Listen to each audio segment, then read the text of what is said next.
ఈ మహిమ ప్రత్యక్షత అంటే యేసుక్రీస్తు ప్రభువారు 3.5 సంవత్సరాలు సువార్త పరిచర్య చేసిన సమయం కాదు.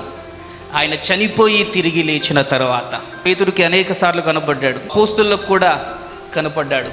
500 మందికి ఒకేసారి కనపడ్డాడు. ఆ కాలంలో పుట్టిన పౌలుకు కూడా అపోస్తలులు దేవుని చేత ప్రత్యేకముగా ఏర్పరచబడిన వ్యక్తులు ఎటువంటి కార్యములు చేస్తారో అటువంటి గొప్ప కార్యములు చేయడానికి దేవుడు పౌలుకు కృపనిచ్చాడు.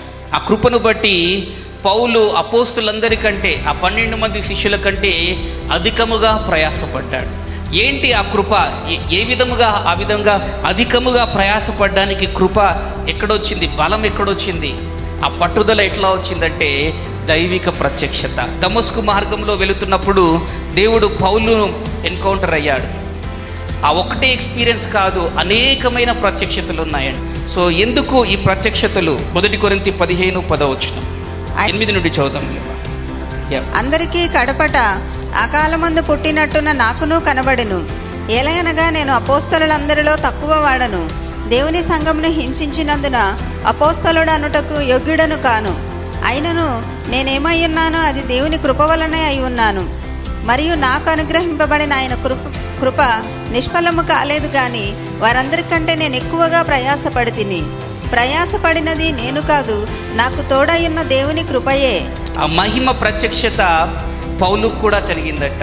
ఆ మహిమ ప్రత్యక్షతను బట్టి ఆయన దేవుని కొరకు అధికముగా ప్రయాసపడుతుండట. 2 కొరింథీ 12 మొదటి 2 వచనములు. అతిశయపడుట నాకు తగదు, గాని అతిశయపడవలసి వచ్చినది. ప్రభు దర్శనములను గుర్చి ప్రత్యక్షతలను గుర్చి చెప్పుదును. Every divine encounter will upgrade you. బహుశా దమస్కు పట్టణంలో ఉన్నటువంటి సంఘము పౌలు వస్తున్నాడని తెలిసి ఇంకా ఎక్కువ ప్రార్థించిందేమో. God has a special plan for Paul. హింసించడానికి పర్మిషన్లు తీసుకున్నాడంట. అక్కడ కాదు, అక్కడ కూడా కొంచెం గుంపు ఉంది అంటే అక్కడ కూడా హింసించడానికి పర్మిషన్ తీసుకుని వెళ్తున్నాడంట. ఈ కాలంలో అనేక మందిని దేవుడు విజిట్ చేయబోతున్నాడు. It's a purging and purification time. ఆశ కలిగిన వారిని దేవుడు లేవనెత్తబోతున్నాడు. కొంతమందిని ఈ మొండి ఘట్టాలని కూడా దేవుడు సరిచేయబోతున్నాడు. అది ఎట్లా జరుగుద్దంటే గాడ్స్ డివైన్ ఇంటర్వెన్షన్.